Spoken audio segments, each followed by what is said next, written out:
ഇടുന്ന ഒട്ടുമിക്ക വീഡിയോയ്ക്കും വരുന്ന കമന്റ് ആയിരുന്നു ഹെയറിൽ എന്തെങ്കിലും ചേഞ്ച് വരുത്ത് ഹെയർ കട്ട് ചെയ്യുന്നൊക്കെ. സത്യം പറഞ്ഞാൽ ഹെയറിൽ എന്തെങ്കിലും ട്രീറ്റ്മെന്റ് ചെയ്യാൻ ഭയങ്കര പേടിയുള്ള ഒരാളായിരുന്നു ഞാൻ. അതുകൊണ്ട് തന്നെയാണ് ഇതുവരെ എൻ്റെ ഹെയറിൽ ട്രീറ്റ്മെന്റ് ഒന്നും ചെയ്യാതിരുന്നത്. ഈ ഒരു ഷോപ്പിൽ പോകുന്നതിന് മുമ്പ് ഞാൻ വിചാരിച്ചത് എൻ്റെ ഹെയറിന്റെ ഫ്രണ്ട് പോർഷൻ മാത്രം സ്മൂത്ത് ചെയ്തിടാനാണ്. പക്ഷെ അവിടെ ചെന്നപ്പോഴത്തേക്കും സ്മൂത്ത് ചെയ്താൽ ഉണ്ടാകുന്ന ദോഷവശങ്ങൾ ക്ലിയർ ആയിട്ട് ഞങ്ങൾക്ക് പറഞ്ഞു തന്നു. ഞാനും നന്ദും കൂടാണ് കേട്ടോ പോയത്. ഈ വക കാര്യങ്ങളുടെ ഏക്കും പൂക്കും അറിയാത്ത രണ്ടുപേരാണ് ഞങ്ങൾ. എനിക്കാണെങ്കിൽ ഭയങ്കര പേടിയും സംശയങ്ങളും ഒക്കെ ആയിരുന്നു. എൻ്റെ പേടിയൊക്കെ മാറ്റി സംശയമൊക്കെ ക്ലിയർ ചെയ്ത് എൻ്റെ ഹെയറിന് നല്ലൊരു റിസൾട്ട് തന്നെയാണ് തന്നത്. ഇവിടുത്തെ സർവീസിൻ്റെ കാര്യം പറയാതിരിക്കാൻ വയ്യ. നല്ല അടിപൊളി സർവീസാണ്. ഓരോ കാര്യം ചെയ്യുമ്പോഴും ഡീറ്റെയിൽ ആയിട്ട് പറഞ്ഞു തരുന്നുണ്ടായിരുന്നു. ഇതാണ് ചെയ്യുന്നത്, ഇങ്ങനെയാണ് ചെയ്യുന്നതെന്നൊക്കെ.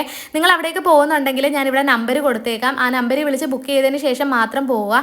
നന്ദു ഹൈഡ്രാ ഫേഷ്യൽ ചെയ്തിട്ടുണ്ടായിരുന്നു. അതിൻ്റെ റിസൾട്ട് ഞാനിവിടെ കൊടുത്തേക്കാം. ഞാൻ ചെയ്തത് ലേയേർഡ് ബോട്ടോക്സ് ആണ്. അത് നിങ്ങൾക്ക് ഇഷ്ടമായോ, എനിക്ക് ചേരുന്നുണ്ടോ എന്ന് കമൻറ്റ് ചെയ്യാൻ മറക്കല്ലേ.